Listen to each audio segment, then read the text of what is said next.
কোরবানির ঈদকে সামনে রেখে দেশের বিভিন্ন প্রান্ত থেকে গরু আনছেন মৌসুমী ব্যবসায়ীরা। তবে এই সময়ে সক্রিয় হয়ে উঠেছে চুরি এবং ছিনতাইকারী দলের সদস্যরা। সম্প্রতি এমন একটা ছিনতাইয়ের ঘটনা ঘটে এবং পুলিশ গরুগুলা উদ্ধার করতে সক্ষম হন। সুপ্রিয় দর্শক, রাউজান থানা সূত্রে জানতে পেরেছি গত শনিবার রাঙ্গামাটি জেলার মাইনী থেকে 9টি গরু নিয়ে আব্দুর রহিম নামের একজন ব্যবসায়ী আসছিলেন চট্টগ্রামের বোয়ালখালীর উদ্দেশ্যে। রাত 12টার দিকে যখন চট্টগ্রাম রাঙ্গামাটি মহাসড়কের রাউজান পৌর এলাকার 9 নম্বর ওয়ার্ডে পৌঁছায়, তখন 4 থেকে 5 জন ছিনতাইকারী তাদের ট্রাকটি আটকে গরুগুলা ছিনতাই করে নিয়ে যায়। ট্রাক সহ সাথে 1 লক্ষ টাকা নগদ এবং একটি স্মার্টফোন ছিল। পরবর্তীতে রাউজান থানার অফিসার ইনচার্জকে অভিযোগ দিলে তিনি সঙ্গে ফোর্স সহ অভিযান চালিয়ে রোববার সকাল 8টার দিকে 8টি গরু এবং একটি ট্রাক উদ্ধার করতে সক্ষম হন। সেই সাথে যারা এই বিষয়ের সাথে জড়িত তাদের একটি মোটরসাইকেলও জব্দ করা হয়।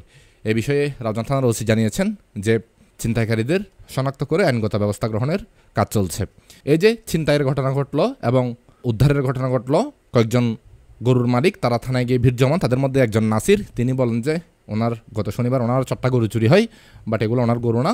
তার মানে এখানে আরও ঘটনা ঘটছে। তো আমাদেরকে সাবধান থাকতে হবে এবং এইসব চোরদের যদি দেখতে পান অথবা কোনো বিষয় টের পেলে অবশ্যই আইন শৃঙ্খলা রক্ষাকারী বাহিনীকে জানাতে হবে। তাহলেই কিন্তু এমন একটা মৌসুমে এইসব ঘটনাগুলো আমরা এড়াতে পারবো।